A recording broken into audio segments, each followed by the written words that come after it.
Over the past few years, U.S. Gymnastics has been in the news. Not only are they perennial Olympic champions, but their issues have often been highlighted in the media.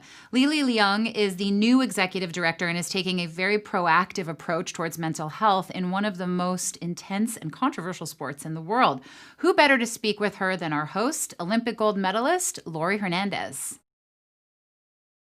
Woo! Hi, everybody. Hello, Lily. Hi, Laurie. How's it going? Where are you in the world? I am in Indianapolis right now. How is it over there? It's actually quite good. I know we were just chatting earlier, and I was saying I was really impressed in terms of how Indiana handled everything with the coronavirus and their response. And so it's been, we've just been hunkered down for the past couple months, which I cannot believe a couple months have passed already. And it's still a bit surreal.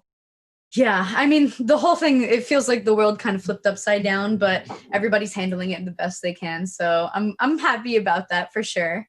If it's cool with you, I'm just gonna dive right into it.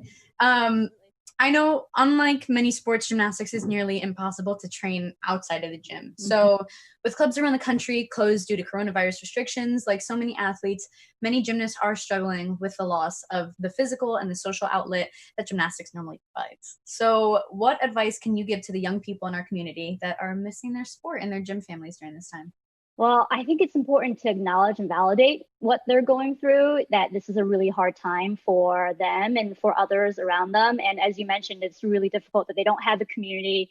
And on top of that, gymnastics is such a really physically demanding and a mentally demanding sport. And I think it's okay to really allow gymnasts the space to rest and recover.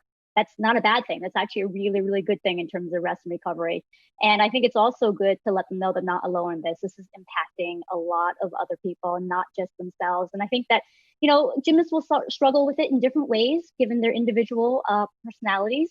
But I think that it is just really important for them to utilize the resources at their disposal. So we have a bunch of resources at our webpage, which we can talk about more a little bit later. But if you get to usagym.org, you'll see some resources there. I think that's awesome. I mean, have you gotten like a lot of feedback in terms of a lot of athletes having to stop their sports and I guess just a lot of people reaching out on what's happening? Has that been a big deal? Yeah, I mean, most of the gymnasts haven't been able to train. There have been a few, it seems like, that the states have stayed open, but not many. The vast majority have been, the gyms have been closed. And I know that you're in this situation right now as well, that you haven't trained for a little bit. And I just can't imagine when I was training, 3 days off was a long period of time now, let alone several months off is a whole different ballgame. Yeah, it's definitely, I'm not even gonna lie, it's felt a little bit nerve-wracking. I think also basically what I had wrapped up in the question, the fact that we're so used to working out so often and then it's like the rug is kind of swept out from underneath you. So I think a lot of people, a lot of athletes, a lot of gymnasts can relate to that, and I'm glad that we're able to talk about that today. Something else that I wanted to talk about, it's a little bit of an elephant in the room. So now I know in my case, earlier this year I was able to go ahead and I guess share a statement kind of with the world, which is terrifying. Um, and that was due to a hearing that happened earlier this year. In my own opinion, it happened 4 years too late. However, I did notice that you guys did the right thing. And I'm not gonna lie, I was a little shocked. But you did the right thing. And I think that's important for everybody to acknowledge. But now, some of the mental health challenges that gymnasts face, of course, national team and Olympians are unfortunately included. They are amplified by the sports history and the sports culture. So now, out of curiosity, what is USA Gymnastics doing to change the longstanding subculture within our community that has continued to tolerate abusive coaching? Because I can only speak for my case. My experience still feels very raw and very emotional.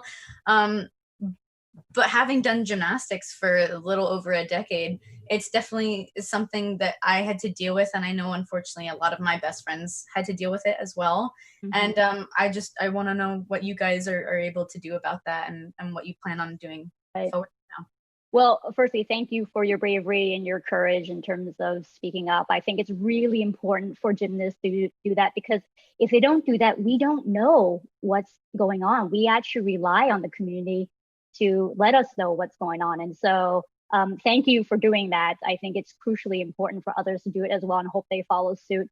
I do think, and I know you mentioned this subculture within the sports, and I think, well, firstly, we also have to acknowledge our organization's role in it, in that historically we have allowed that kind of behavior. We have allowed abusive coaching. We actually have even rewarded it in the name of winning in the past. But this is a new era. We will not reward it. We will not tolerate it. I think it's really important that we make that stand. I think we also need to educate the community in terms of how to recognize abuse, how to report it. And I also think it's important to provide educational resources to the community in terms of helping them understand development, psychological and physical development of youth. We have actually partnered up with PCA, Positive Coaching Alliance, to develop tools, to develop materials and content out there to help educate the community. And we're looking forward to rolling those things out.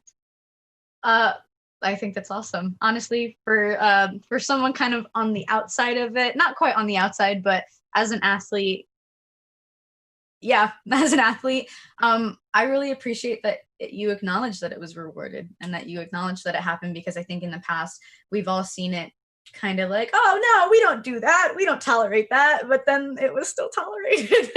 So the fact that you're acknowledging it, it feels like a very important step, and I'm grateful that you were, even wanting to come on here and talk to me about it. I think that's important for people to see. So thank you. I'm excited to see, I think everybody's really excited to see what USAG does next and how we're able to take care of our athletes. So yay.